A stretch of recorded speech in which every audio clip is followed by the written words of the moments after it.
이혼 소장은 제가 냈습니다. 이혼 소장을 접수한 건 접니다. 그런데 소장을 접수하게 한 사람은 따로 있었습니다. 안녕하세요. 이혼녀입니다. 오늘은 조금 이상한 이야기를 하려고 합니다. 이 이야기는 남편 이야기가 아닙니다. 재산 명시 목록이 맞춘 퍼즐 조각 이야기입니다. 법원에서 받은 서류 몇 장, 그런데 그 서류를 읽는 동안 저는 숫자가 아니라 지난 몇 년을 보고 있었습니다. 사람들은 저에게 묻곤 합니다. 왜 이제야 이혼하세요? 저는 그 질문에 늘 같은 대답을 했습니다. 여러 가지 현실적인 사정이 있었어요. 그런데 이번 재판을 하면서 저는 처음으로 다른 생각을 하게 되었습니다. 혹시 나보다 먼저 이혼을 준비한 사람이 있었던 건 아닐까? 물론 지금부터 말씀드리는 내용은 제가 재판 과정에서 확인한 자료와 제가 직접 겪은 일을 연결하며 갖게 된 생각입니다. 최종적인 사실 판단은 법원이 하게 될 거예요. 하지만 저는 제가 확인한 자료와 제가 겪은 일만큼은 있는 그대로 기록하려고 합니다. 얼마 전 두 번째 변론 기일이 있었습니다. 저는 출석했지만 남편은 없었고 그의 변호사만 출석했습니다. 남편 측 변론 기일 바로 전날 재산 명시 목록을 제출했습니다. 그래서 저는 그 자리에서 그 문서를 볼 수 없었습니다. 다음 날이 되어서야 제 변호사님을 통해 남편의 재산 명시 목록을 받았습니다. 그 문서를 받아든 순간에는 아무 생각도 없었습니다. 그냥 숫자겠거니 했습니다. 그런데 저는 그날 그 숫자들이 제 인생을 다시 읽게 만들 줄은 몰랐습니다. 치밀한 설계의 실체. 처음에는 재산부터 봤습니다. 부동산이 있었습니다. 자동차도 있었습니다.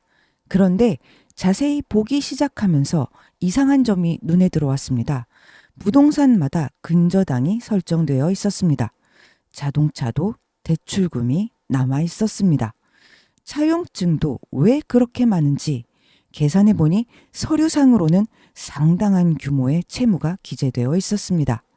근저당권자 이름에는 남편의 동생이 있었습니다. 그가 소유한 부동산 공시지가의 120% 이상이 모두 동생 앞으로 근저당 설정이 되어 있었던 겁니다. 남편이 끌고 다니는 억대 외제차도 결국 빚이었습니다. 그리고 법정에서 남편 측 변호사는 판사님 앞에서 이렇게 말했습니다. 재산 분할은 어렵습니다. 약간의 위자료만 지급할 수 있습니다. 그 말을 듣는 순간 머릿속이 하얘졌습니다. 12년을 함께 살았습니다. 그런데 서류상으로는 제게 나눠줄 재산이 단 한 푼도 없다는 것이었습니다. 나에게 아무것도 주지 않기 위해 남편은 아주 오래전부터 큰 그림을 그리고 있었던 겁니다. 재산 명시 목록을 다시 펼쳤습니다. 그리고 이혼소장을 준비할 때 떼어두었던 등기부등본도 함께 꺼냈습니다. 사실 저는 이혼소장을 준비하면서 처음 알게 된 사실이 하나 있었습니다. 남편이 2023년에 여러 부동산을 금매로 처분했다는 사실입니다. 저는 그때까지 전혀 몰랐습니다. 같이 살고 있었는데도 몰랐습니다. 등기부등본을 떼보고 나서야 알게 되었습니다. 2022년에 매입했던 재건축 아파트가 1년도 채 지나지 않은 2023년에 무려 6천만 원이나 손해를 보면서 급하게 처분되어 있었습니다. 상식적으로 말이 안 되는 거래였습니다.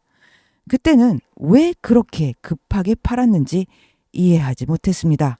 하지만 재산 명시 목록과 등기부등본을 함께 놓고 보니까 예전에는 흩어져 있던 기억들이 하나씩 연결되기 시작했습니다. 남편은 몇 년 전부터 사업이 크게 성장하면서 오랜 기간 만나지 않던 한 친구를 2023년 초에 다시 찾아내서 만났습니다. 그 친구는 이혼 경력과 재혼 경력이 있고 법 관련 회사에서 일하는 사람이었습니다. 저는 남편이 그 친구를 만나면서 이혼을 하려면 어떻게 해야 하고 무엇을 숨겨야 하는지 코칭 받았다고 생각합니다. 법원이 추적하는 재산 처분 기간을 교묘히 피해가기 위해 그는 이미 2023년부터 치밀하게 부동산을 급매하고 동생 이름으로 근저당을 설정하면서 빚밖에 없는 사람으로 만들어 두었던 겁니다. 왜 나는 그때 아무것도 몰랐을까? 내가 몰랐던 사이 무슨 일들이 있었던 걸까? 그날 처음으로 숫자가 아니라 제 지난 시간을 읽고 있었습니다. 12년의 착취와 트라우마. 돌아보니 저는 12년 동안 제 이름으로 살지 못했습니다. 단순히 세월만 같이 보낸 게 아니었습니다. 남편은 12년 동안 제 명의를 빌려 자신의 사업에 이용했고 제 명의로 대출을 4억 넘게 받아 사용하면서 저라는 사람을 철저하게 착취했습니다. 그 돈은 제 통장에 잠시 머물렀을 뿐 제 돈이 아니었습니다. 사업은 남편의 것이었지만 빚은 고스란히 제 이름으로 남았습니다. 그 착취로 얻은 수익으로 남편은 뒤에서 3명의 상간녀들과 호화롭게 바람을 피우고 다녔던 겁니다. 경제적인 문제만이 아니었습니다. 저는 집에서 먹는 것조차 자유롭지 못했습니다. 냉장고에 남편이 싫어하거나 먹지 않는 식재료가 조금이라도 있으면 저에게 심한 욕과 구박을 퍼부었습니다. 저는 제 생활도 제 소비도 심지어 제가 무엇을 먹을지조차 자유롭게 결정하지 못했습니다. 누가 봐도 이상한 결혼 생활이었고 부당한 대우였지만 제가 세운 최소한의 목표를 달성할 때까지는 그 모든 수모를 참아야만 한다고 생각했습니다. 그 잔인한 자료들을 마주했을 때 가장 먼저 든 감정은 분노가 아니었습니다. 거대한 허무함이었습니다. 나는 남편의 눈치 때문에 먹고 싶은 음식도 마음대로 사지 못하는데 나는 내 이름으로 생긴 빚을 걱정하며 숨죽여 살았는데 이 시간은 도대체 누구를 위한 것이었을까? 가만히 생각해보니 저는 빚이 너무나 무서웠습니다. 첫 번째 결혼에서 이미 한 번 처절하게 겪었던 일이었기 때문입니다. 2012년 첫 번째 남편은 제3금융권에 많은 빚을 남겼고 결국 채권자들은 법적 배우자인 저에게 수시로 연락해 숨통을 죄기 시작했습니다. 그 압박을 견디지 못해 저는 몰래 이혼 소송을 준비했고 이혼 소장이 집에 도착하는 날 모든 것을 버려둔 채 조용히 집을 나왔습니다. 이 이야기를 두 번째 남편은 누구보다 잘 알고 있었습니다. 제가 빚이라는 단어 앞에서 얼마나 나약해지는지, 어떤 공포를 자극해야 저 스스로 집을 뛰쳐나가게 할 수 있는지 그는 정확히 제 아킬레스건을 쥐고 흔들었던 것입니다. 운명의 하루. 재판 자료를 하나씩 정리하다 보니 어느 순간 저는 달력을 보고 있었습니다. 2025년 11월 10일. 그날 남편은 평소와 완전히 달랐습니다. 다른 때와는 비교도 되지 않을 정도로 너무 심하게 저에게 추가 대출을 요구했습니다. 이상하리만치 몰아치는 압박에 극강의 공포를 느낀 저는 본능적으로 휴대폰의 녹음 버튼부터 눌렀습니다. 왜 그랬는지 저도 그때는 몰랐습니다. 그저 또다시 과거의 악몽이 반복될 것 같아 몸이 먼저 반응한 것입니다. 그날의 대화는 지금도 제 휴대폰에 그대로 녹음돼 있습니다. 남편이 제 방에서 나간 직후 저는 친한 지인의 친구인 변호사님에게 급하게 전화를 걸었습니다. 시간은 오후 2시에서 3시 사이였습니다. 제 불안한 숨소리를 들은 변호사님은 아주 단호하게 말씀하셨습니다. 무슨 일이 있어도 소장 접수 전에는 집에서 나오시면 안 됩니다. 먼저 나와버리면 가출이 되어서 나중에 소송에서 불리해집니다. 최대한 빨리 소장을 접수해 드릴 테니 조금만 버티세요. 그 말은 제 모든 계획을 바꿔놓았습니다. 저는 박사 논문을 마친 뒤 이혼 소송을 시작하려고 12년을 참아왔는데 그날 모든 계획이 뒤틀렸고 저는 급하게 이혼 소장을 접수하고 그 이후에 그 집을 빠져나왔습니다. 그런데 재판이 시작되고 자료를 확인하던 중 저는 또 다른 소름 돋는 사실을 마주하게 되었습니다. 세 번째 상간녀가 법원에 제출한 증거 자료 속 카카오톡 메시지였습니다. 상간녀야, 잘 지내지? 나 곧 이혼 절차 들어간다? 이 메시지가 전송된 날짜와 시간을 보는 순간 저는 잠시 말을 잃었습니다. 2025년 11월 10일 오후 3시 29분. 제가 대출 압박에 숨이 막혀 오후 2시와 3시 사이에 변호사와 다급하게 통화했던 바로 그날, 정확히 그 직후였습니다. 여기서부터는 제 생각입니다. 저는 아직도 그날의 모든 상황을 단정해서 말할 수 없습니다. 최종적인 판단은 법원이 하게 될 것입니다. 하지만 저는 그날 이후 계속 같은 질문을 스스로에게 던지고 있습니다. 왜 하필 그날이었을까?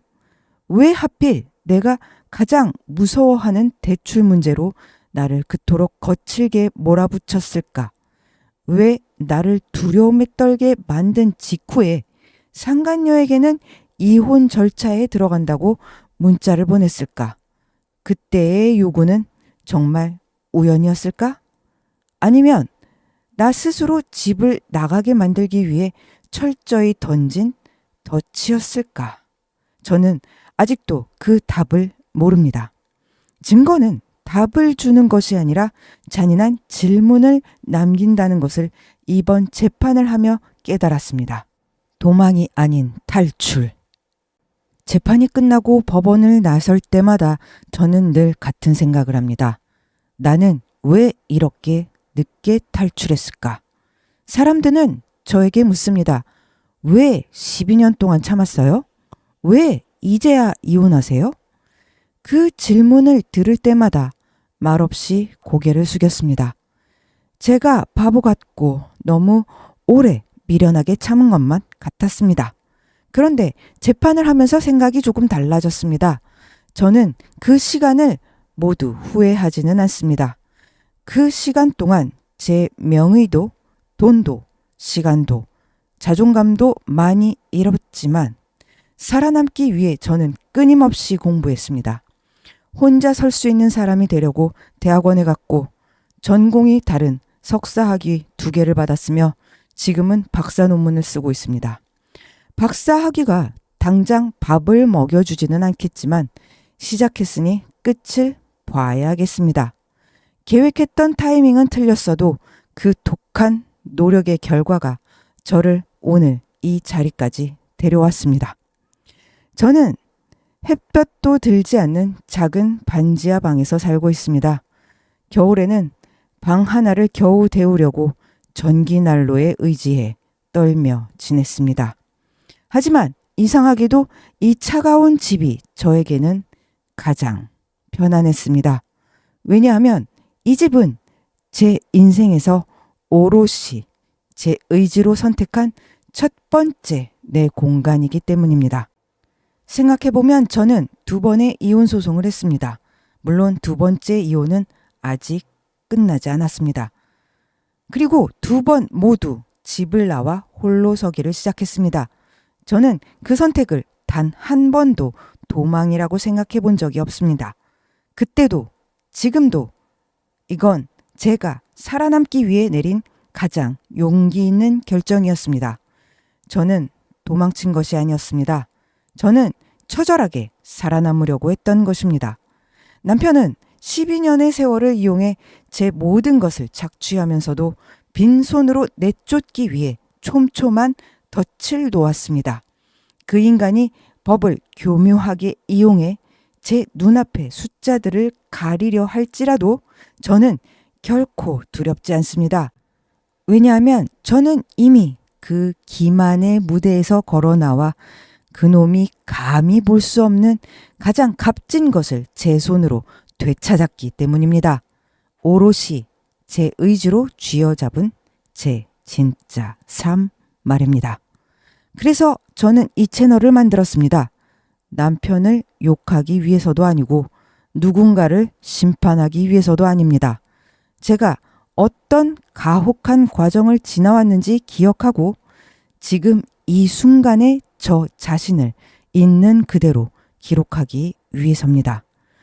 재산 명시 목록은 저에게 단순한 서류 몇 장이 아니었습니다.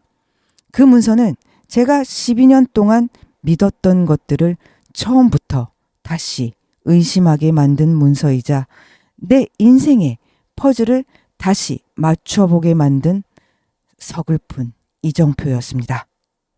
그 거대한 퍼즐은 그날 제 눈앞에 처음으로 보였습니다. 저는 앞으로도 재판이 끝날 때까지 제가 확인한 사실과 느낀 생각을 하나씩 기록해 나갈 것입니다. 언젠가 이 소송이 모두 끝나 숨겨두었던 이야기들을 미소 지으며 다 꺼낼 수 있는 날, 이 영상을 다시 보며 저 자신에게 이렇게 말해주고 싶습니다. 이혼녀, 너 정말 잘 버텼다. 그리고 지금 이 순간 제 외로운 전선을 함께 지켜봐 주시며 각자의 삶을 버텨내고 계실 누군가에게도 꼭 이 말을 전하고 싶습니다. 당신도 정말 잘 버티고 계십니다.